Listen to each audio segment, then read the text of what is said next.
Well, it's Friday, May 22nd, and I'm Brittany Noble. Here's what's coming up today on the breakdown. The future of Alabama's congressional map could be decided in court today as Republicans push to restore a map that would eliminate the state's second majority black congressional district. Civil rights groups say the fight could reshape black voting power ahead of the midterms. And 6 years after George Floyd's murder sparked a global movement for racial justice. Well, coming up today on the breakdown, we will speak with community advocate Danette Davis about honoring George Floyd's legacy and the work that still remains. And a Black woman educator is working to make sure the next generation is prepared for careers in science, technology, and innovation.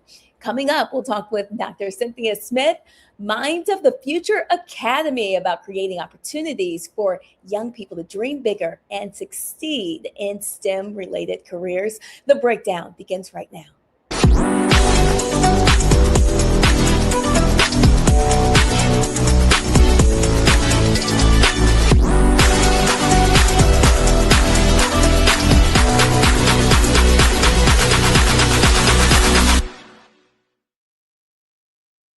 We start with a breakdown of the headlines and the stories that you need to know about from across Black America. The future of Alabama's congressional map may be determined in court today as Republicans seek to reinstate a map that would eliminate the state's second majority Black congressional district. This legal battle follows a recent 6-3 decision by the U.S. Supreme Court that narrows key protections under the Voting Rights Act of 1965. The law has historically been used to challenge racially discriminatory voting maps.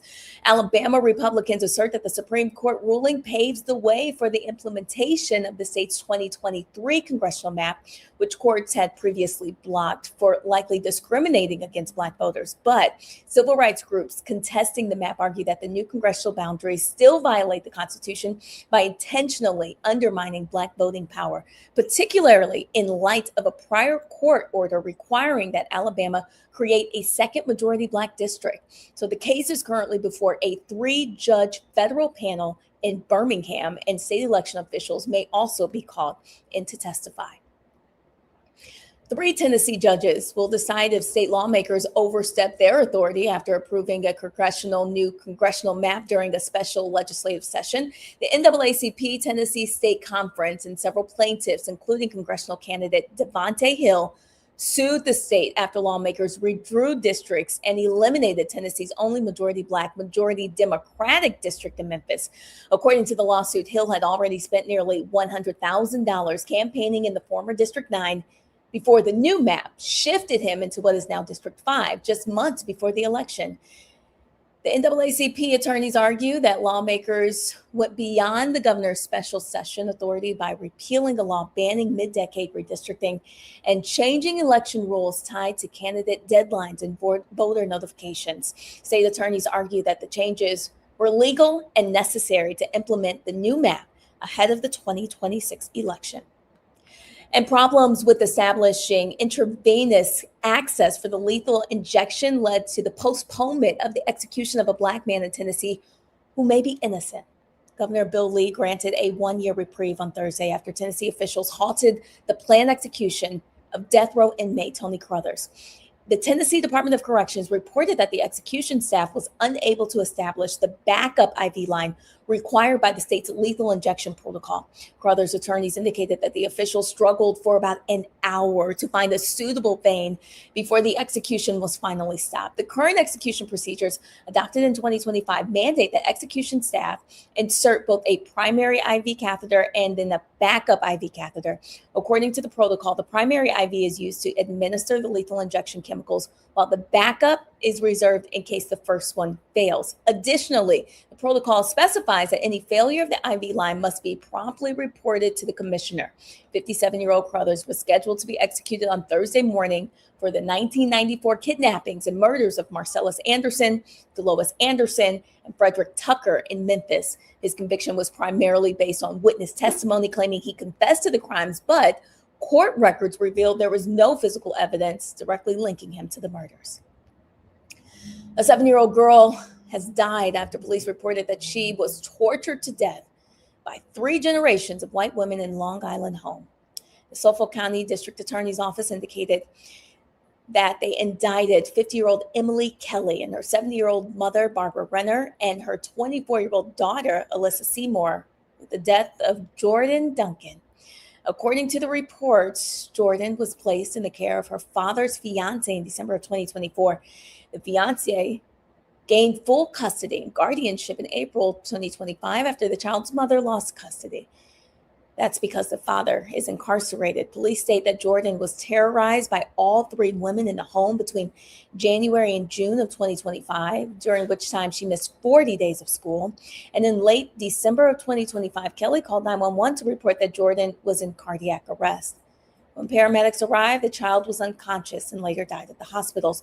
But prosecutors indicated that an autopsy found Jordan had suffered 90 stab wounds, and her cause of death was determined to be untreated infection from these wounds. And Kelly's attorneys claimed that the wounds may have been self-inflicted. Kelly was indicted for murder, reckless endangerment, unlawful imprisonment, and endangering the welfare of a child. Kelly's mother was indicted for manslaughter, while Kelly's daughter was indicted for unlawful imprisonment. And an up-and-coming basketball star from Illinois had his life tragically cut short while riding in an Uber. 18-year-old Demarion Johnson, along with his Uber driver, Justin Cho, were shot and killed in Chicago's Garfield Park neighborhood. The incident occurred around 8:30 p.m. May 7th when a gray SUV pulled alongside their vehicle and an occupant inside opened fire. Johnson was a talented high school basketball player who was on his way home from the gym and just days away from committing to a college on a full ride scholarship. And the driver, on the other hand, was a financial analyst who drove for Uber just to earn extra money. Devastated friends and family spoke about Johnson's positive impact and the heart-wrenching loss that has left a significant void in the lives of those who knew him. He was on his way to making it out. He got an opportunity to go to college for free, right, from multiple places. So he was just weighing his options on what decision was best fit for him. And before he could announce that decision, his life was cut short. It wasn't just one of many kids that we've seen come in and out of the program. He was a real little brother to me, and I really had true love for him. According to the Chicago police, exclusive surveillance footage captured the drive-by shooting. Although a person of interest was questioned, they were released without charges. No arrests have been made, and police are offering a reward for information related to the case. A federal appeals court has dismissed a lawsuit filed by a former Colorado corrections officer who claimed that mandatory workplace diversity training created a hostile work environment for white employees. The case, Young versus Colorado Department of Corrections, involved former corrections officer Joshua Young, who said that the department's equity, diversity, and inclusion training unfairly targeted white individuals and made him fearful of being accused of racism. Young claimed that the training included discussions on topics such as white supremacy, cultural appropriation, and racial power dynamics, which he believed discriminated against the white employees. So he also contended that the mandatory training caused him to hesitate in carrying out certain job responsibilities, including interactions with incarcerated individuals and prison visitors. But the 10th Circuit Court of Appeals upheld a lower court's dismissal of the case, concluding that a single workplace training program does not meet the high legal standard required to establish a hostile work environment under federal law. George Clinton, the legendary performer and founder of the Parliament Funkadelic, is suing Universal Music Group, accusing the company of withholding more than $1 million in unpaid royalties. The lawsuit claims that UMG has frozen payment of Clinton's royalties for more than 3 years over a separate legal dispute tied to the estate of former Parliament keyboardist Bernie Worrell. Worrell's estate had claimed that Clinton had not properly paid him, the keyboardist, for some of their collaborations, but in the new court filings, Clinton says that UMG has frozen royalty payments for projects unconnected to the collaboration with Worrell. According to court filings, Clinton is owed nearly $1 million in Parliament royalties, plus additional money connected to other projects, including work with the Red Hot Chili Peppers. And Clinton is seeking damages, release of the royalties, and full accounting from UMG. Beyonce's nonprofit, the Bay Good Foundation, is continuing its effort in the next generation of hairstylists, barbers, and beauty professionals. Under the leadership of Tina Knowles, Secret's vice chairman and the chair of the board of Bay Good Foundation, the 2026 Secret Bay Good Fund is committed to $250,000 toward educational support and workforce development programs. This year, this initiative is expanding its reach from 5 schools to 10 cosmetology and barbering institutions all across the country. Each school will get $25,000 scholarship grant to help support aspiring beauty professionals pursuing careers in the industry. The program is also launching a new tracking system to monitor graduation rates, licensing outcomes, and job placement for scholarship recipients to measure the program's long-term impact. Since launching in 2024, Bay Good Fund, this foundation, they've awarded $1 million in scholarships and salon business grants. Well, coming up today on The Breakdown, right after the break, 6 years after the murder of George Floyd, communities in Minneapolis are still fighting for remembrance, racial justice, and healing. Coming up, we will honor Floyd's life and the people that are working to preserve his legacy for future generations. And remember, for more news headlines and in-depth coverage 24 hours a day, please check out our websites, the Black Star Network. We want to be your source for stories that matter to our community. We'll be right back.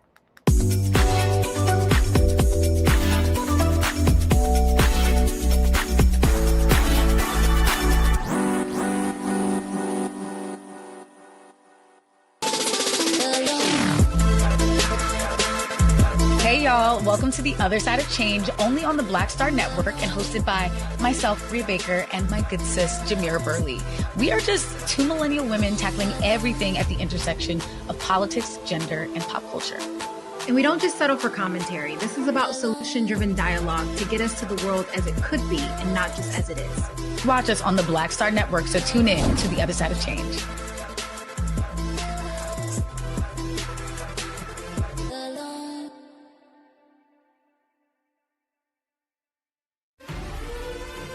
Violent white supremacy is, quote, the most persistent and lethal threat in the homeland. The greatest terrorist threat to the homeland is the homegrown violence stream, including hate crime committed on behalf of some kind of white supremacist ideology. They are coming after everything in Black America. MAGA and Donald Trump are specifically targeting Black America. They are going after the money. Attack Black Lives Matter. Attack critical race theory, attack woke, DEI. MAGA wants to defund Black America. This is a perfect example of their desire to completely degrade and de-emphasize Black people.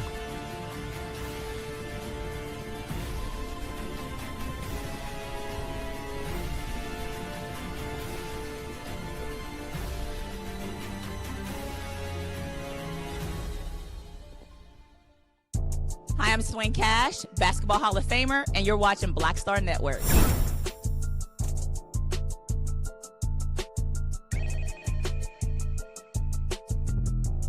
A decade of love, joy, and power. Black Voters Matter is 10 years old, and we are just getting started. This is love with a purpose. This is Black joy in motion. This is unstoppable power. Across campuses, neighborhoods, and back roads. Let's go! We show up, not just to vote, but to be seen, to be heard, to belong. We ride together, we organize together.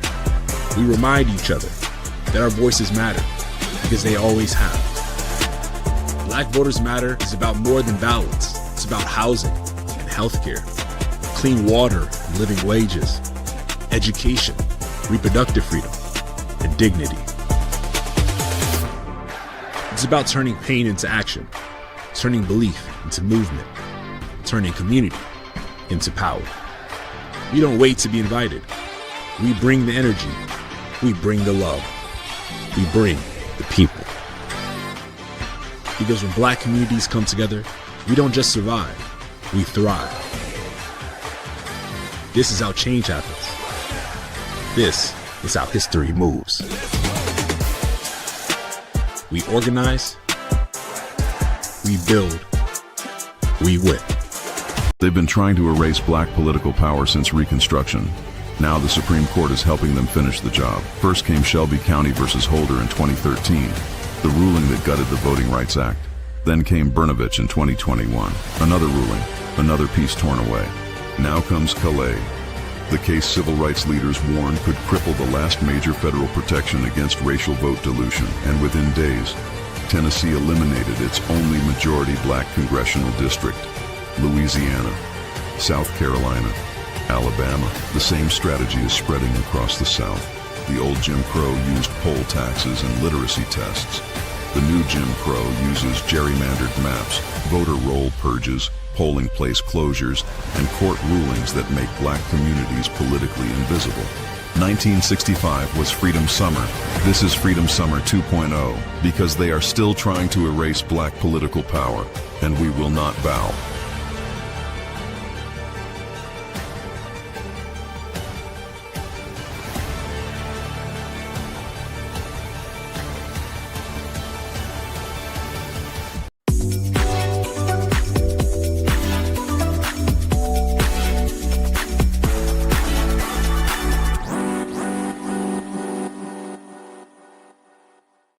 Back to the breakdown. In case you missed it last night on Roland Martin Unfiltered, Black Men Vote has published a new poll, and Roland spoke with the executive director.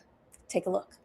Black Men Vote released a new poll highlighting an engagement gap among young black men in key states as we approach the 2026 midterms. The research from Hit Strategies, based in D.C. by my man Terrence Woodbury, conducted a multi-state survey showing that while most black male voters understand the importance of voting, many are still undecided about participating in this year's elections. The findings are based on polling 1,636 black men ages 18 to 45 across Georgia, Michigan, Mississippi, North Carolina, Pennsylvania, and South Carolina. Michael Bland, Executive Director of Black Men Vote, joins us right now. Michael, glad to have you on the show. So, Roland, thank you, my brother. Glad to be here with you. Okay, so when we say they're not committed to voting, what does that mean? Look, I think it's what we all know, Roland. Bottom line is we have to give them a reason to vote. And when I say they, Democrats don't have an economic message. We don't have a message for them to vote. And the reality is 18 to 45, some of the messages that resonate with you and me don't resonate with the brothers between 18 and 45. It's just, one, they live in the biggest disinformation market that we've ever seen in our lives. And two, there's a relationship gap with our politicians that it just doesn't exist. And so they don't see the way that government benefits them, the way that this claim that democracy has benefited them. They don't know what democracy is. So, I think there's a lot of work that we have to do, but that comes from the disinvestment that we don't make into institutions that serve us, black men, black women, minority voters, right? There's a late game that we play. And that's where we're getting caught with our hands, or our tail between our legs. So you and I saw you, we were in Montgomery. Yeah, it was good. We had a good time. And I'm downstairs, I'm trying to check in. A brother behind the counter, black man, Alabama State student, sports marketing major. And one, he had no idea who I was, and that's fine. I never assume anybody know who I am. I always introduce myself. But as we got to talking, he wasn't even aware, not only of the show, he wasn't aware of the march that was happening literally 2 blocks from where he worked. And as I kept talking to him, he kept saying, a lot of students at Alabama State don't know. When I mentioned that I was on the campus last year, he said, man, a lot of times we have no idea who comes on campus. And he was sharing right there how a lot of them are simply not engaged. They don't watch the news. I began to ask him, where do you get your information from? He mentioned TikTok. He mentioned Instagram. Go to my iPad. Y'all lay it out of that YouTube, that first of all, half of young men are active news consumers. Just 6% avoid news. But you say that your poll, YouTube was a dominant civic information channel. 90% use YouTube at least multiple times a week, and a majority identify YouTube as a place they go for breaking political news. Now, the reason I understand that, because when we talk about black men, if I pull the dashboard right now and look at my analytics, and I click audience, give me 1 second. In the last 28 days of this show, our audience, male is 57.6%, female is 42.2%. And I know when I get stopped, brothers are stopping me all around the country. Man, I love the show. I love the content. So this idea that they're not news consumers, as your poll lays out, is simply not true. That's right. And listen, Roland, it was shocking to me that that's where they land for their media, right? That's where they land for the news was YouTube. It was very shocking to me. And I tell you, one of my proudest things, or probably the thing I'm most proud of is being a dad. Being a girl dad at that. And so oftentimes I have these conversations with my girls, where do you get your news from? Where do you get your music from? Where do you find the music? I struggle trying to find the music. And then learning that YouTube really is that outlet. I don't know if it's as much as they're not information taking as we do. I think they're consumed with so much, and that what's important to us is relatively not important to them. And that's why I think the dynamics when we think about, I heard you talk about the autopsy, but what was important about this research is when we talk about Black men and precision, tactical, scientific data and how we reach Black men, that's why we had to do this research, because a lot of times we were just assuming that they were getting their news from X or that they were listening to X platform.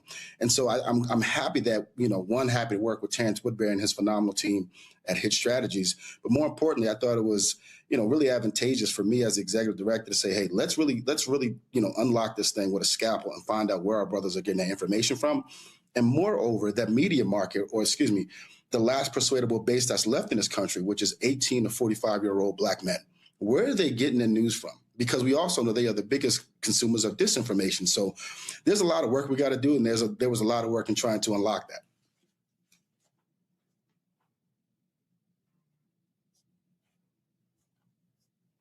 Identified 6 segments of Black men. And so go to my iPad. Base Dems were the largest group, 31%. Millennials and Gen X Harris voters in 2024. High likelihood of voting in 2026. And I'm going to go actually by percentage. The next highest percentage were Trump voters, 19%. Trump voters in 2024, mixed likelihood of voting in 2026. Next was young supporters, 16%. Gen Z Harris voters in 2024, high likelihood of voting in 2026. Next was disengaged and demobilized, 13%. Voted for someone else, were ineligible to vote, or did not vote in 2024, 50-50 or lower likelihood of voting in 2026. Next, 12% voted for distrustful voters. Voted for someone else, were ineligible to vote, or did not vote in 2024. High likelihood of voting in 2026. Then 9% of respondents, Harris voters in 2024. This was sympathetic but uncertain. 50-50 or lower likelihood of voting in 2026. When you saw that, what jumped out at you? I got to raise more money. I have to raise more money. And the reason why I say that, it is segmented out so much, and we wanted that. To me, what really jumped out to me was there are massive gaps, but there are ways that we can fill the gaps. And one of the things that we know, to be true is this notion of whether they're informed or uninformed. I think the message that resounds the most, and this even goes from the town halls that we were doing in 2025, is that Black men, younger Black men in particular, feel that folks are just talking at them, and they're not giving them a reason not to vote. When you look at the Trump voter or the young Trump voter, it wasn't surprising to me. As you know, Roland, I was part of the Harris campaign. And so, when we saw this late invitation, we saw this late surge of, Black men may go this way, or they may go this way or that way. But it wasn't surprising for me to see that they voted for Trump, because to them, what they see in Trump is economic prosperity. And they don't see that. What they see in the Democratic Party is living in the land of about to do. We'll almost get there. It takes time. And for them, when they're looking at their pockets, particularly now, and that's why I think we're going to see this, we'll continue to see the shift, back to, because we know them to be center left, we'll continue to see the shift for them moving over. But what we know is that what is going to matter most is the economic message. And so clearly the economic message from Trump resonated more than it did from the Harris campaign. But here's what's interesting, and this is, I think, part of the Democrats' problem. Trump was lying about economics. The reality is numbers don't lie. The last 5 Republican presidents put us in a recession. Absolutely right. There's been more job growth in America under Democratic presidents, Carter, Clinton, Obama, Biden, than Republican presidents. I mean, the numbers are stark.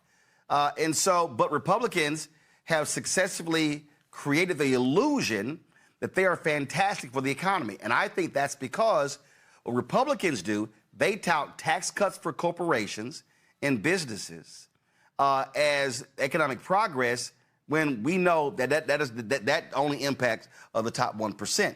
And so what I've always said, what Democrats got to figure out is, how in the hell do you lose an economic argument when the data is actually with you? And so also I believe, and I've been saying this for the longest, and we discussed it earlier with this autopsy report with Ashley, and that is this here. You cannot talk to black people in the final 2 months. That's right. And I got no problem saying this. In November 2023, when Vice President Kamala Harris hosted a dinner with black men, it was an off-the-record dinner. What I said, and I've said this publicly, so it's not like this is the first time I'm saying this. I said then, y'all must start in January. And how I broke up the year, I said January to July must be engage, enlighten, educate, and informed. I said in every one of these battleground states, in every single city, every single week, there has to be civic education discussions, teachings, whatever, walking people through what you did, what you accomplished, and then what you want to do. I said, and you got to be making that investment. I said, January to July. Your convention is in August. And then you shift to a different strategy. I've said that to her. I've said it to people running for Senate, people running for Congress, people running for local. I said, because we're no longer, and then the autopsy today confirms that you have to be, what Republicans are doing, they are engaging their people year-round, constantly driving information, where Democrats, election's over, I'll see you in a year and a half, that ain't gonna cut it. Well, I couldn't agree with you more. And I think that is, I've been doing this don't let the curly hair fool you, and let's pay attention to the grays. I've been doing this for almost 20 years. And I've said this repeatedly ad nauseum, going all the way back since 2009 when I was on the, when I was an organizer with the Corzine Weinberg campaign. Late invitations are for fools. And that's a word that Johanna Hayes has said all the time, late invitations are for fools. And we only entertain from September to November. And whether it's a national campaign or the statewide, and then they go back out, do whatever, raise a bunch of money, do a lot of events for politicians, and they forget actually the people who got them elected. That's the problem. And you look at organizations like ourselves, and there's so many others that are doing great work. And what we hear from a lot of time from donors is there'll be late money and money is coming. Now, that's the problem. So how are we supposed to engage? You look at this report and you say, well, Mike, tactically, how are you going to engage them? Well, part of the reason why we did this report was to prove that all your substance, all your engagement is what is going to win elections. If I only entertained my wife or my partner only 3 months out of the year, is she going to talk to me? Is she going to be engaged with me? No, absolutely not. It's the same thing about courting voters. And I don't know why we think this is just a quick fix, or just, as some folks would just call it, a quick marriage or a kiss in the middle of the night. This is dating. This is long-term engagement. And it's something that we refuse to do as a party. And I don't get it. It's very disturbing. And then we sit and live in the land of... It's not hard to understand, Mike. It's not hard to understand. I'm telling you. See, we got to be honest, and there's some black people watching, and y'all need to go ahead and get out of y'all feelings what I'm about to say. And this is what people have to understand, okay? The strategy since 1965, the strategy from 65 to 2008 was the same, pretty much the same. No, I'll say 65 to 1988, the strategy was the same. And that strategy was black churches talk to black groups like NAACP. We're going to speak to social programs. We're going to speak to the needs in black community. We're going to speak to housing. We're going to speak to food. We're going to speak to healthcare, those things like that. And then what happens? Reverend Jackson wins in 1988. He then says, no, you have to actually campaign a different way. So from 88, 2008, that was a strategy. Then Obama comes along, and this is where things change. Obama says, I don't need that black ecosystem. He literally said it. His campaign, he literally said it. Now, he was correct. He was correct. Because the fervor of black people to vote for the first black president was on a different scale. We showed the data in terms of the turnout data, and it's right here. It's right there. You see it right there where it peaked. The blue line is black people. You see right there where it peaked. That's 08, 2012. It's never been higher. Since 1980, it peaked right there. It got close in 2020, but it peaked in those years. So what then happened? Obama runs for 2012. He didn't need the ecosystem. I was saying in 2007 and 8 when he was running, say, bruh, y'all, he only gonna be there max 8 years. You're gonna need the ecosystem. The reality is the black turnout strategy was obliterated when Obama ran for president. The white operatives operated after 2012, 2016, they operated as if he was still running. That's right. That's what happened. And here's why it's in the data. There was an 8-point gap between black women and black men for Obama in 2012. The first sign of black male erosion was in 2012. I discussed it on my show then. I said, y'all, black men said they were not satisfied with what Obama did in the first 4 years. But because the number was still high 80s, folks were like, oh, that's no big deal. It increased in 16. People, a lot of sisters were like, oh, it's misogyny. I said, misogyny is a part of it. It doesn't fully explain the erosion. The erosion continued in 2020. And the erosion continued in 2024. It's because they were not paying attention to what black men were saying, and they were still running a 2008 strategy that does not work in 2024. It's not going to work in 2026 or 2028. And coming up on Roland Martin Unfiltered tonight, Roland's one-on-one with Texas Democratic Senate candidate James Tallarico about his campaign, and Roland's conversations with Congressman Emanuel Cleaver and James Clyburn, who could lose their seats to newly redrawn maps in South Carolina and Missouri. That is all tonight. Those conversations starts at 6 p.m. Eastern, only on the Black Star Network. We have more news ahead for you after the break. Stay with us. You're watching The Breakdown.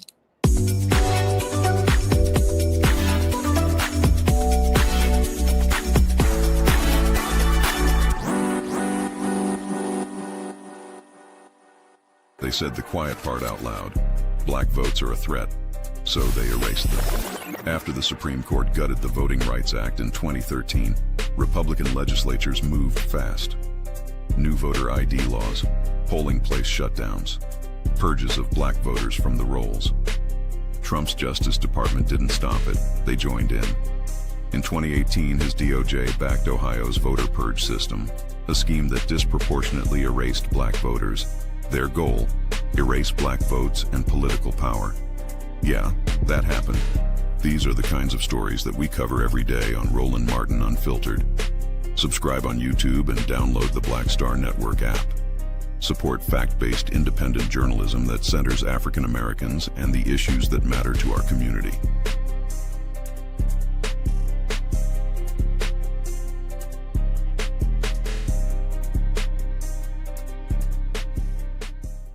If in this country right now, you have people get up in the morning and the only thing they can think about is how many people they can hurt, and they got the power, that's the time for mourning.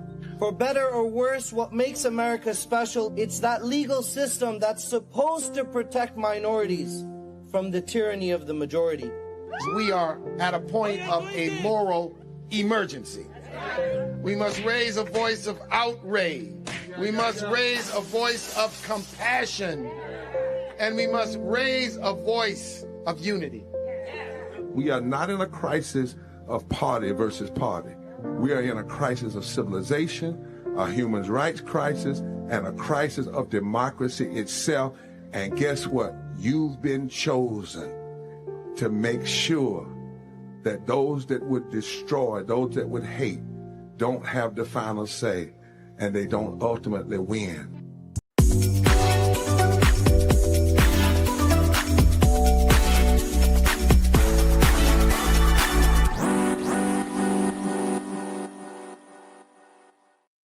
Welcome back. In today's Noble Spotlight, we're highlighting the Black Women Career Collective. That's an organization focused on mentorship, networking, career advancement, and creating spaces where Black women can thrive professionally and personally.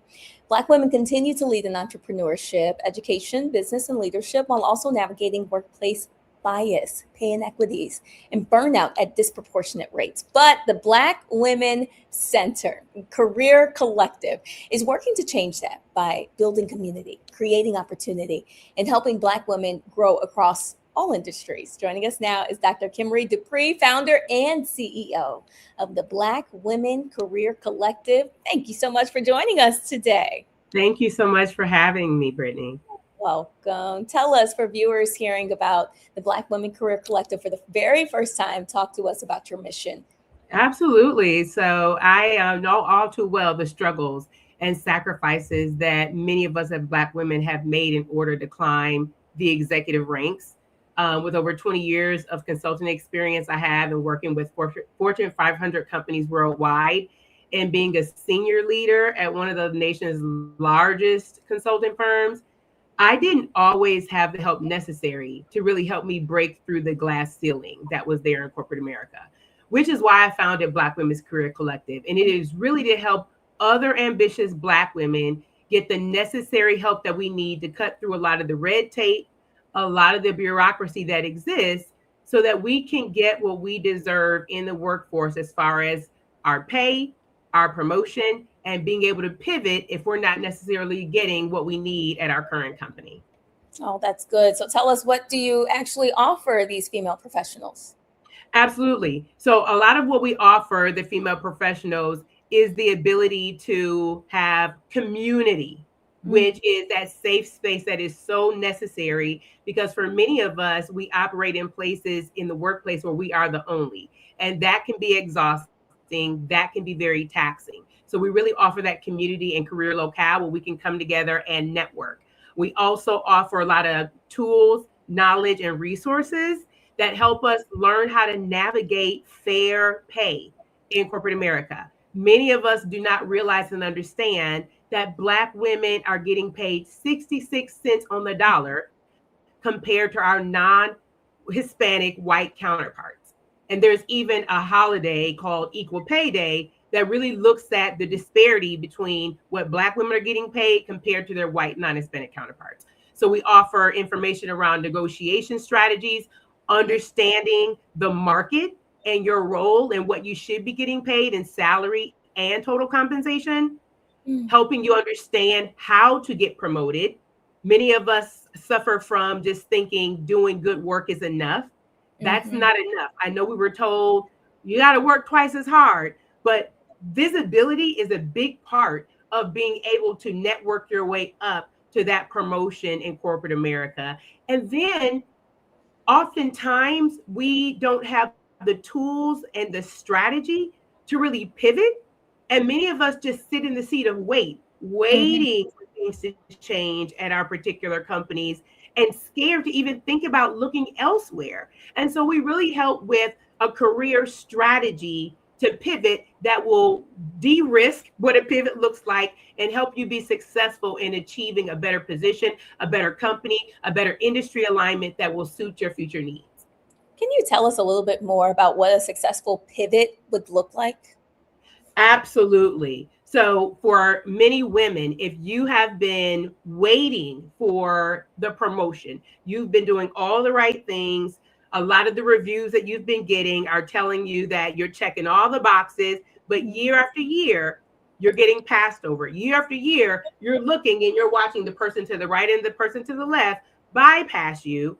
Then you might need to think about taking, like LeBron, your talents to South Beach. You might need to look at taking your talents elsewhere. So what would that look like? That would look like understanding what your role is called in the market, doing a search to understand in the market what are some other positions that are tangential that you can apply for. What does that desired salary look like? Who's offering that pay? And also being able to analyze the market when it comes to the pivot. Do I have the network to make a successful pivot? How many of you know the old way of just applying for jobs just doesn't exist anymore? There are hidden jobs that are not posted unless you know how to pick up the phone and call someone. So part of a successful pivot is understanding the market and where you're going, making sure that you have a network aligned that can help you navigate there, making sure that you understand what it is you're looking for, and then the pay that you really want to shift into so that you can move to that desired role. That is fantastic. Can you tell us how long have you had this organization? And then do you mind sharing maybe a few success stories? Yeah, absolutely. So for Black Women's Career Collective, we've been around for a couple of years now. It really has started to thrive with just the number and the thousands of Black women that have been sidelined literally as of what we've been seeing lately in 2025. All we had to do was turn on the news and we saw it everywhere. A lot of the success stories that we've had is we have helped a couple relocate from what was a rural area into the inner city where they had better job opportunities. When they came to us, they were saying with the resume that we had, we weren't getting any hits. And then Black Women's Career Collective touched it and we had options, right? We had choices as far as interviews and the positions where we wanted to land, and they landed successfully. Oh, nice. We helped a woman pivot when it came to industry alignment. She was in marketing. She wanted to make the shift into project management. We were able to help her identify the transferable skills. We were able to redo her resume. We were able to introduce her to a hiring manager that fit the future desired role, prep her in mock interviewing, help her negotiate her salary, and she has been thriving ever since. So those are just a few success stories that we've had, and we have so many that are in flight right now with many women that are in the interview process, some right now negotiating salaries. It's such important work that you are doing right now. Can you tell us why it's so important for mentorship and sisterhood when it comes to helping us navigate, how to survive in these professional spaces? It's so important because mental wellness is very, very important. And right now, we as Black women are suffering from a lot. There are chips that are stacked against us, right? We lack a lot of sponsorship that we need to pull us up in corporate America. Again, I mentioned the fact that we're underpaid, 66 cents on a dollar. We have women that are being put on performance improvement plans that are doing good work. There are so many factors stacked against us, including the massive layoffs that have happened, AI disruption to a lot of entry-level roles that many Black women possess, and then just the rollback of DEI, a lot of the programs that were meant to support us and help us accelerate in the workplace. So community is important. One, it's important for us to understand that we're not alone. Sis, you have somebody here to help you. You have a community of women that get it. You have a safe place to come. And it's not a crab in the barrel mentality with us, with each other. We understand each other. We get it. And community is what we know and how we can help each other rise. And that is what we're doing. Well, tell us, how can we connect with you and support the Black Women Career Collective? How can we get involved? Absolutely. So you can find us on Facebook and Instagram at Black Women's Career Collective. And then you can also visit our website at www.blackwomen's.career.com. And you can also find more about our Career Revolution Summit that is coming up in the month of June. So we would be glad to have you. And so where is that going to be held at? The Career Revolution Summit, it's an online summit. You can just go to the careerrevolutionsummit.com. Oh, that's fantastic. Look, before I let you go, any last words, any advice you would have for women entering the workforce and maybe launching a business right now? I would say one, hang in there. Hang in there. There may be chips that are stacked against us, but I always know a God that prevails and pulls us through, the God that will be there for us like he's always been there for us. And then don't go it alone. Get the help you need, get the support you need, get the mentorship and coaching that you know you need. No longer just sitting by idle, hoping that things change. We know the definition of insanity is doing the same thing, expecting different results.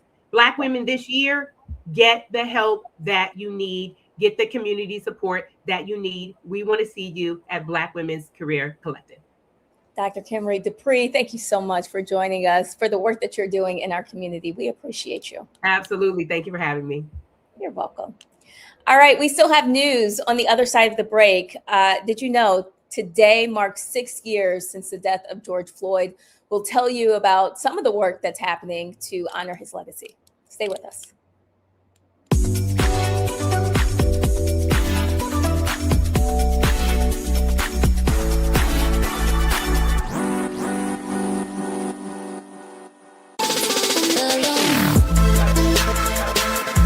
Hey y'all, welcome to The Other Side of Change, only on the Black Star Network and hosted by myself, Rhea Baker, and my good sis, Jamira Burley. We are just two millennial women tackling everything at the intersection of politics, gender, and pop culture. And we don't just settle for commentary. This is about solution-driven dialogue to get us to the world as it could be and not just as it is. Watch us on the Black Star Network, so tune in to The Other Side of Change.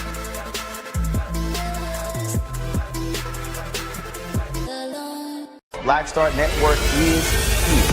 Oh, no punch! I'm real revolutionary right now. Thank you for being the voice of Black America. All momentum we have now, we have to keep this going. The video looks phenomenal. See, there's a difference between Black Star Network and Black-owned media and something like CNN. You can't be Black-owned media and be scared. It's time to be smart. Bring your eyeballs home. You dig?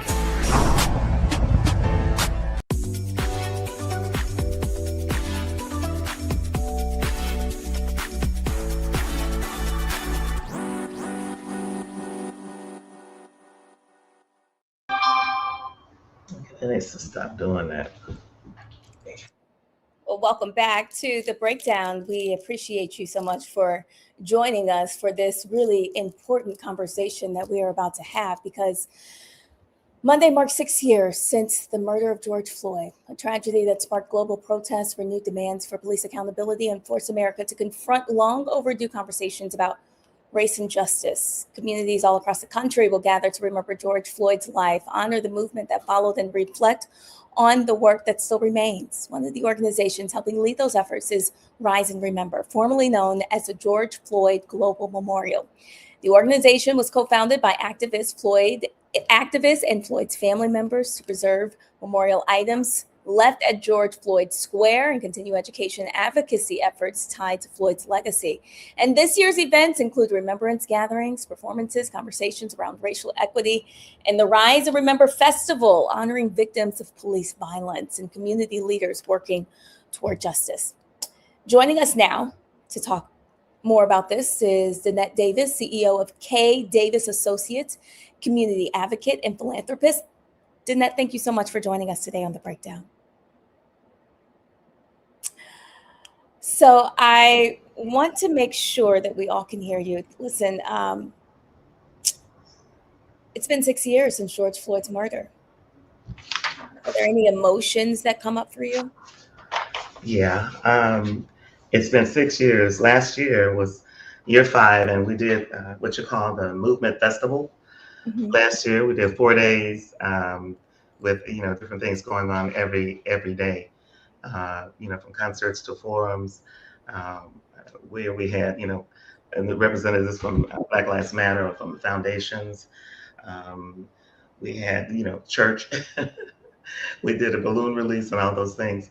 So this year, I donated a statue. It's called A Conversation with George. And we did it, I want to say almost 3 years now, and working very closely with the family to make sure that, they were happy we've always now, we want to make sure on the 25th, which is the anniversary of the death, and on his birthday, we make sure we do something, what have you, that keeps that in America's, keeps it at the forefront.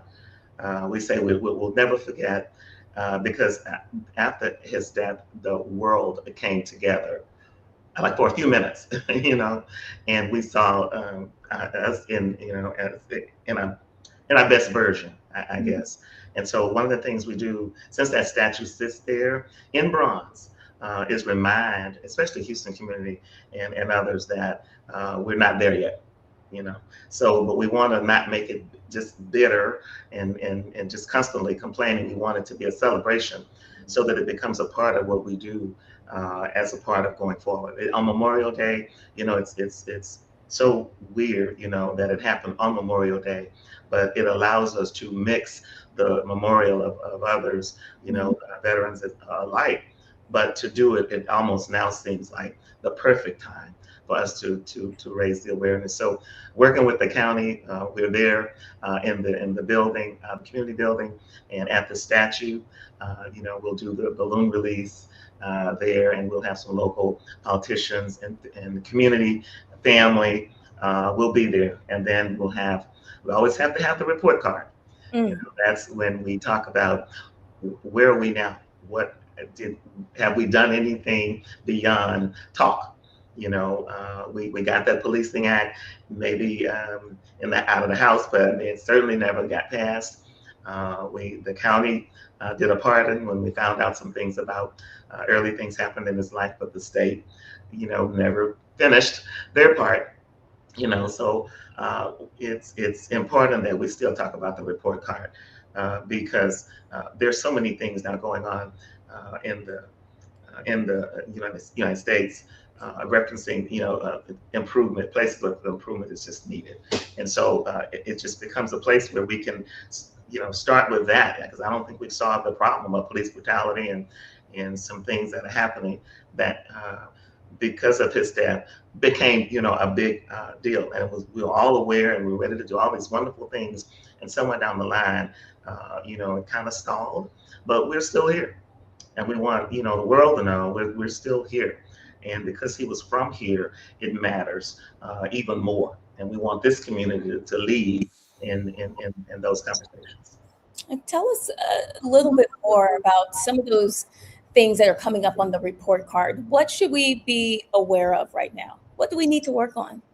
Oh boy, what don't we? You know, I was listening a little bit earlier to some of the things we were talking about in the show, and we got a ways to go. We go forward, maybe we'll go 2 steps back. But I think I have some folk who are in the know. Commissioner Rodney Ellis will be on the panel. Representative Ron Reynolds will be on the panel. We want to make sure folk who we've elected to do the work are reporting back to the community. Now, Dr. Sharita McGee, who is also the 929 Foundation, who's been there with us from the beginning. She's George Floyd's first cousin, and that family will be as a part of the conversation. Urban League will have a representative there, and maybe NAACP, and a community person. We do this last year. It was fantastic as well. We managed to have, like I said, Black Lives Matter, new president of the board here, and some other folk. We had the Minister Muhammad. I mean, we had Bishop Dixon, you know, with NAACP and all of them. Every year, it's like we need to, just like I guess in the Bible, we need to always be reminded. You know, it needs to always stay. You have to, no matter how well things go, we have to be reminded again the next year. You say, you know, and we say with that statute there, we will not let you, when I say you, I mean the public, forget.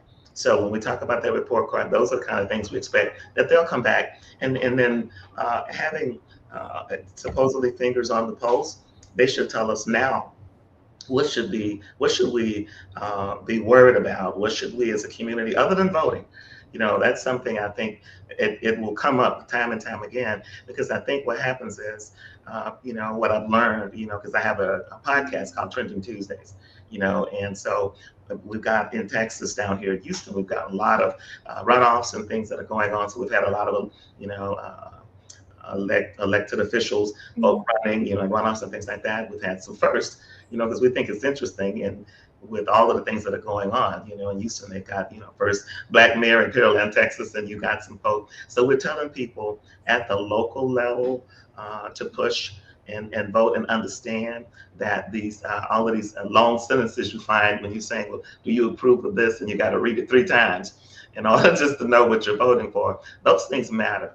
You know what I'm saying? So it's almost like educating that voter, encouraging that young voter. That was something, one of the podcasts we had, we brought on Urban League's young professionals and the Guild to really talk at the candidates and say to them, okay, what are you doing that makes me feel like what you're going to do is going to make a difference? Okay, why do I vote? Why should I vote? We're hearing that. And, for somebody that's been, voting for a lot of years and having to listen to, parents and grandparents talk about all the, horrible things that used to go on in the past. But now, this younger generation, not quite, I haven't had, it's not as hard, and they may not see and understand. So we're worried, So when you say what kind of things on the report card, it's getting them out to vote. It's talking about real progress and not perceived progress. And it's talking about things that we need to do in the community. It's making us smarter as a community. I think because, K Davis in the Community is the name of my nonprofit. And we do a lot of things having to do with the schools and the local communities. I think awareness is really, really, really important. Show that, because sometimes you just don't know what's going on. Just because you may be good or things that, in your neighborhood, it's okay. You don't realize really the full effect of what may be going on in other parts, even of Houston and then of the United States. I think internet's helped a lot with us kind of, knowing what's going on more. But you'd be surprised how many folk, just trying to struggle, pay their bills. They just don't have time to know everything, and they just may not realize, well, I really need to go vote because this is going to affect, my livelihood. I went to the gas station the other day, and it was over $100 to fill my car. Got my attention. Right. But no, the report card, I expect that they would bring to us issues that matter to people, and then we'll talk about it in a way that will keep people. I think when they're done, we'll probably have a little question and answer. We'll do the balloon release. And I think that's because we want to be reverent, and remember that a man died, literally, under somebody's knee. That I think. I just I can't watch it today, honestly. Me either. You know what I'm saying? So the idea to even have done that statute and then to learn about him personally and got to know his family and things like that, it still pricks me. And so I want to make sure. So we partner with the county and with others in the community to make sure that we keep the idea of us coming together and fixing some of the things that we can now, and then push and not give up. We want to say, least we forget. We'll never forget that it happened, so we won't forget to do something about it. That's kind of why we continue to do it, because we want things to be better. And we got kids, grandkids. We to me, as America, we've got to open our eyes and be the best version of the United States. So you partnered up with Commissioner Rodney Ellis, right, in Precinct 1, and it's really just a moment to kind of, as I understand, maybe take a little stress off the people in the community. There's vendors there, there's food. Yes. What do people expect?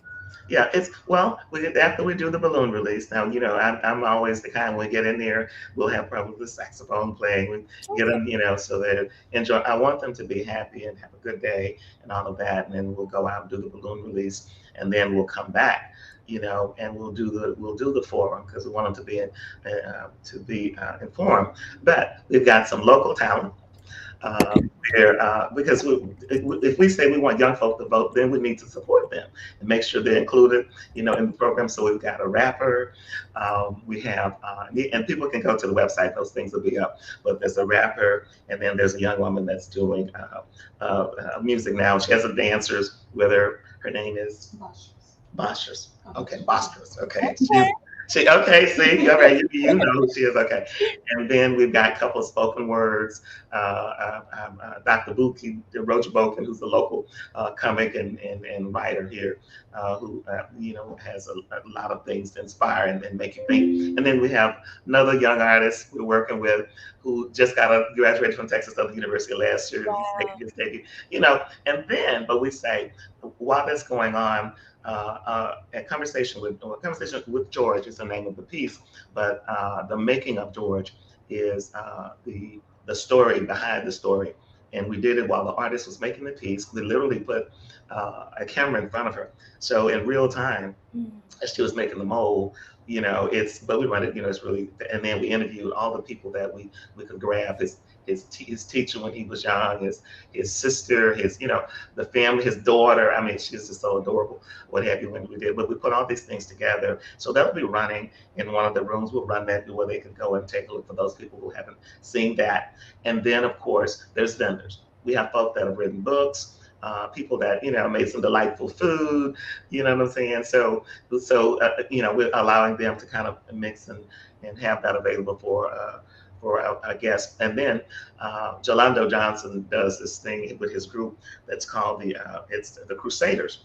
And it's Crusaders movement. And this thing is so, with Joe Sample being from Houston and all those guys, it's a big hit here, and he travels with it. But they're going to take us home. We're doing a full set. We'll have Blame the Comic as our MC, and so there'll be, we're going to try to make it. It's 1 to 5, and so to me, it's moving parts. You can sit down and watch things for a while. You can kind of move around and stuff. So we want people to come over and hang out, and then also focus on why we're there, but at the same time enjoy themselves. It's Memorial Day, so we want to make it something that they'll remember, look forward to, and have fun at. So when they talk about it, a lot of times we remember things that we enjoy, and it'll all be mixed together with why we were there. And I think making it a celebration as a part of how we see it will help people also think positively and feel good about what we're going to see happen as we continue with this journey.